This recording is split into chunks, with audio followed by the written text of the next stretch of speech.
So with me now, I have fashion designer Manish Malhotra. So before I ask you about your work here, in the last 2.5 decades, your work has been the next level. You're like the Apple of fashion designers. You have no competition. Just last week you were in the, just last week you were in the national capital for the quarter week, and again you make everyone look so good. So how has it been when you look back? Could you ever imagine you'll come so far? Well, no, to begin with, because I don't know about the far bit. For me, I think that I loved movies. I've loved movies as a kid. My entire education is films, and I used to draw and paint, and from modeling to getting into costumes again for the love of films.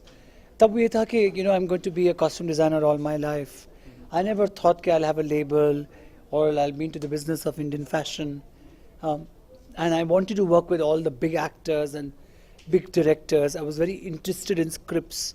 I came out with this whole thing of a look. कि look क्या होगा, hair कैसे होंगे, makeup कैसा होगा, what is going to wear. So I introduced the term styling in India as well as look, and work got so popular, and I started getting offers for weddings, and I started that thinking that it's going to be movies always. But I guess whatever I do, I put my heart and soul into. I'm serious about it, and that led to me, my label doing better and better. Today, I would say that the label has taken over my life, and it's a lot of the label. However, films I never leave, or films never leave me. And then came theatre, and Mughal Azam is one of my most favorite films. Feroz I've known, and he has great credibility as a director. And of course, my answer was yes. And then the storm came after the excitement of 550 costumes to be made together, because फिल्मों में क्या होता है, आज song shooting है, कल fight sequence है, परसों emotional scene है. Costumes can keep getting made, altered, remade, whatever.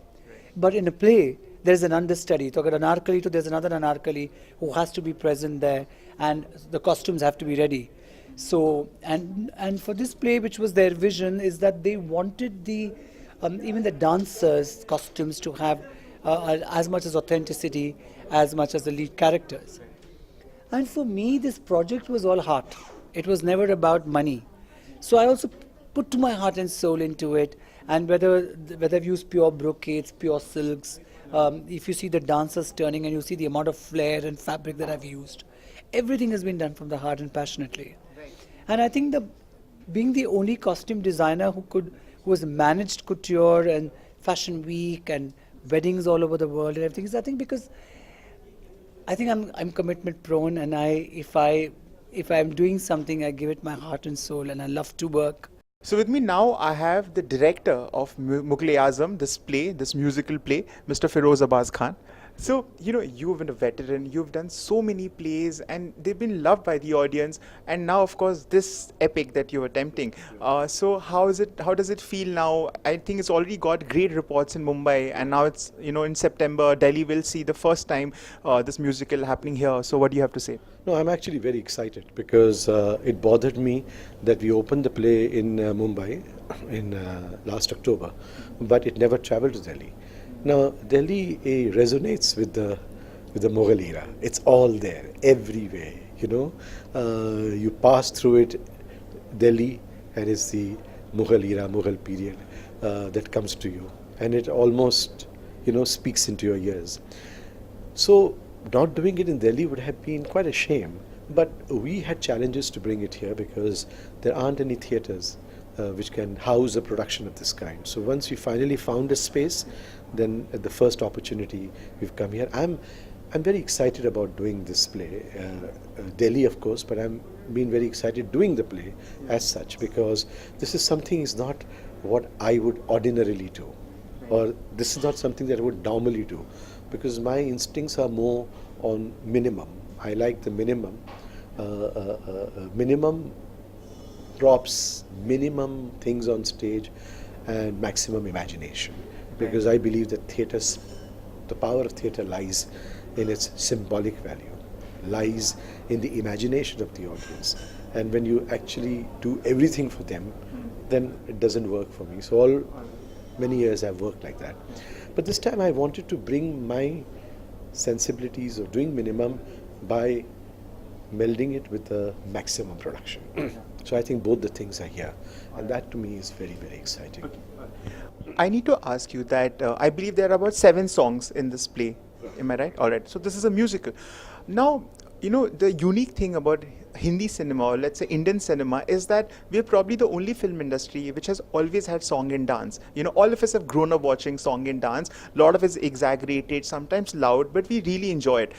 Why do you think that India has had this, thing which no one else seems to have in the world? And now that you've imbibed song and dance in your play, probably the first time, how does it feel to have that element going? Let me just give a bit of a historical perspective to it. That all theatre, that is what is called the Hindustani theatre, that existed before cinema, advent of cinema, was song and dance. They were all songs. It was called Hindustani theatre. There was some outstanding writers writing at the time, and they were singing live. Now I have the choreographer who's done all the songs for this musical play Mughal-e-Azam. Hi. So tell me one thing, that what's your journey been like before this? Have you done plays in the past, or has your choreography been more on on films or television or something? I had a contemporary dance company back home called Nrutarutya, and my career has been on stage primarily. I've just started working into films, so stage is my second home. I think studio is my first home, second home is stage. So this is when an opportunity like Mughal-e-Azam came to my end. First of all, I didn't believe it. I told Mr. Feroz Abbas Khan that, sir, are you sure you want to take me? Maybe you should, consider somebody else. Also, had he seen your previous work? Why is it that he came to you? Well, I think it's because he believes in my imagination. I remember him saying that you have to have a ability to imagine. But what Feroz sir did was create a foundation for me to take on that power to dream. For more news updates, keep watching Voice of People.